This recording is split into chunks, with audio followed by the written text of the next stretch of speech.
The reason you lose yourself in a narcissistic relationship is because you suppress your thoughts, your feelings, your responses, trying to keep the peace. But the truth of the matter is their whole game is to keep you from having peace of any kind. They want you on edge. They want you wondering what they're doing. That's why they, do sketchy shit when you're home and then try and hide it. I mean, I caught my husband doing stuff when we owned a bar. I caught him doing stuff. Saw it. It was in my face. And he knew I was there. And the scary thing is that just occurred to me. This was 25 years ago. And this just occurred to me that he knew I was there. Every Saturday night, his mom took the kids so we could spend time together. And we spent the entire night at the bar while he worked and I drank and watched because I worked there during the week. And I remember looking over one time and seeing him go in the bathroom. And I heard a girl giggle, and I'm like, what the hell's going on here? So I marched my ass on over there, knocked on the door rather loudly, and told him to get his ass out of the bathroom because the door was locked. And there was a girl in there with him. And I was just like, what the hell are you doing? Well, she called me in here to fix something, and I didn't know she locked the door and da da da. And I fucking bought it. I bought that. And I look back now and it's like, wow, you know, it's, I'm sure I didn't really buy it, but it was just not worth the fight. And I had given up before that, and I just didn't care anymore. And it was like, whatever, you know. That was one of a couple times I caught stuff like that going on, and the parties he would throw after work and just whatever. But it was just easier not to say anything. I had little kids. I had a bar to run. I had a bar to run. He was there to party. I did, and I say that because I worked there 5 days a week. I did the inventory, I did the payroll, I did the taxes, and I went there and cleaned in the mornings after the parties that had gone on the night before. So when I say I ran it, I ran it. I did the inventory, I ordered it, I paid for it, I paid all the bills. But anyway, but it was just easier not to say anything than it was to think about divorce with little kids and a business and whatever. And like I said, it had been going on for so long at that point. I really don't think I even cared at that point. But the thing I struggle with now is I'm the longer I'm out of it, the more I remember things like that. But I struggle with saying my piece. I struggle with saying what's on my mind, no matter what it is. It can be something really, you know, blatant or not even blatant, just a response to something, a normal response. And I'll have to sit there and think of 10 ways that that could be thrown in my face before I say anything. I'm getting better at it, but I'm not there yet. But I find myself not responding to things that I should respond to. Like someone will talk to me about something and I don't even know what to say. And that's just one way. There was so many ways that changed who I was that I'm just starting now to realize. Like all the things I did to try and keep him happy. And the whole point was he didn't want me to be happy. He didn't want me to have peace. He didn't want to have peace. It was all drama all the time. And if there wasn't any, he would cause it. It was just one thing after another. It was my job to do everything with the kids and keep the kids under control because God forbid he got lost his mind. You know, that would be my fault too because I didn't keep the kids under control. There was one time he planned an outing with a bunch of kids, teenage boys. He was taking them to an indoor kart rink, like go-karts. He planned it. I had nothing to do with it. Nothing. So he had these kids all stay, or he had them dropped off at our house.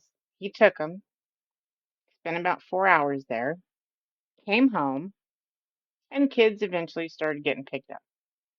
One kid never got picked up. And this was a school night. And it was like 9 o'clock at night. He starts getting pissed off at me because this kid's still there.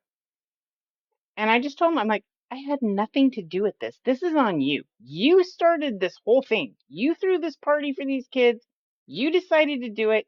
You decided to take them. What do you want me to do? The kid's dad kept saying, oh, we're on our way. We're on our way. Well, what do you want me to do? Drop him off? He lived about 30, 45 minutes from our house. I can't go drop him off and his parents aren't home. So I was just like, what do you want me to do? So by 10 o'clock, when this kid was still at our house, I think he ended up staying in our house until 11. He was livid, and it was my fault. You know, I'm on steroids for MS, and you know what it does to my mood, and I can only take so much. And I'm like, what the hell do you want me to do? What do you want me to do? I can't drive him home and his parents aren't there. But that's just one example, right? There was so many more, so many more. And just the ways that I would try and buy him things to keep him happy, or, you know, just whenever when I think about it, it would be cycles. He would be okay for 2, 3 weeks, and I'd think, oh, great, finally, right? Finally, we have a normal relationship. And then shit would hit the fan over one thing or another, something stupid. And he would be in a rage. And I would try and make it better by, doing whatever I could to make him happy. But that's the whole point I'm trying to make here, is there is no making them happy. Losing the weight, it's not going to make any difference. Jumping through the hoops, not going to make any difference. Nothing you do for them, sexually, physically, financially, nothing is going to make any difference. And I think that's finally the point you have to come to. Because meanwhile, not only are you losing yourself, you're losing your health and your mental health. I could never figure out why I was so tired all the time. Like, I would go to work and come home and just be exhausted. And it was still on me to make dinner and do the dishes and take care of the kids and all the rest of it. And it's because that's where they get their energy from. They take it from you. It's an energy exchange, only you're the one losing all your energy and they're the ones gaining it. And this really became apparent to me when we had our mediation, because I hadn't seen him in, I don't know, months. And it was a Zoom call, thankfully. And he appeared in there, and we had separate Zoom rooms, and the mediator would go between. And so the mediator comes back and he looks at me and he goes, "Can I ask you something?" I said, "Sure." He goes, "You're what, 54?" I said, "Yeah, I'm 54." He goes, "How come you look like you're in your 40s and he looks like he's in his 70s? He's 62. And I said, "That's what happens when you choose to be miserable all the time and you cause drama all the time and you live in that state 100% of the time. That's what happens." And when I left, his world went to crap. Things broke. He ran into a mailbox, caused $6,000 worth of damage to his truck, got shingles. I mean, I've only been gone 6 months. And I took everything in me not to laugh my ass off, because my life's only gotten better. Only gotten better. Yeah, it's hard. Yeah, the income is a big deal because I don't make that much. But it's so worth it because I come home and it's quiet and it's peaceful and I don't have someone throwing barbs at me and trying to get under my skin and just causing drama, right? And I think the only reason I stayed as long as I did was because I grew up with that. My mother is the same way. There was never anything you could do that would make her happy. Nothing that you did was ever enough. I remember my girlfriend always teases me because she was the wild one growing up and I was the nerd.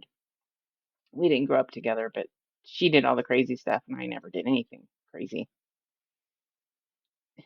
And she laughed at me. She goes, you probably got straight A's. I'm like, no, not really.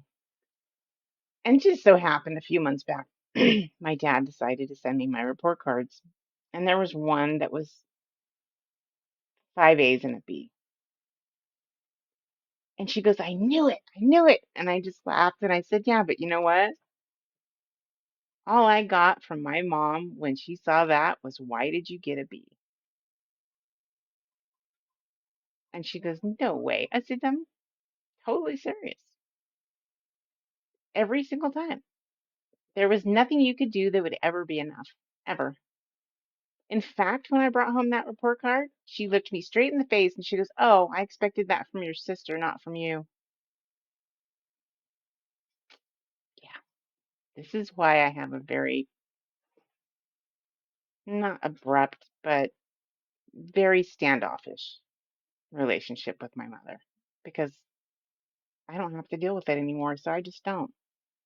And now I live in another state. So I really don't. But that's what happens when you live with these people. It's just, you lose yourself because you try. It just makes you try harder and you try harder and you try harder until you have absolutely zero energy and your health starts to go downhill and your mental health starts to go downhill. And it's just not worth it. There is nothing, as hard as it's been on my own, I wouldn't give it up. I would never go back to that because it was torture living there. I just never knew it. I always thought it was me. I was the problem. I needed to fix it. I needed to do more. I needed to just, knuckle down and try harder. And at the end of it all, I learned that there's nothing I could have ever done that would have made any difference whatsoever. It was all a game from the very first day, and I didn't know I was playing. And that was one of the hardest realizations to make was because the whole thing was fake. Even when I thought it was good, it was fake. So I just hope I give some help to people out there that are in these situations and think maybe they can, be a little more spicy in the bedroom, get them better presents, do whatever to make it better. There's no making it better. All you do is drain your own resources and you get nothing out of it. Except for now you're not good with money because you just like to spend money. I got a lot of that too. He told me one time, the one time I had a new car, that was the only time I've ever had a new car. And he decided to go off on me one time because, I barely could afford my car payment, which I was making on my salary. Because you don't make enough to have a car like that. Oh yeah? I went to the hardware store, bought a for sale sign, threw it on the windshield. And he was like, "What are you doing?" I'm like, "Well, obviously I don't deserve this car, so I'm just going to sell it." And I think that was one of the first times that I actually just threw it back in his face because, like I said, I had given up a long, long time ago. But it's just an example that nothing you do will ever be enough. Nothing you say will ever be the right thing to say. And just know that it's a strategy and just know that it's a game and you got to learn how to play it. Hope that helps.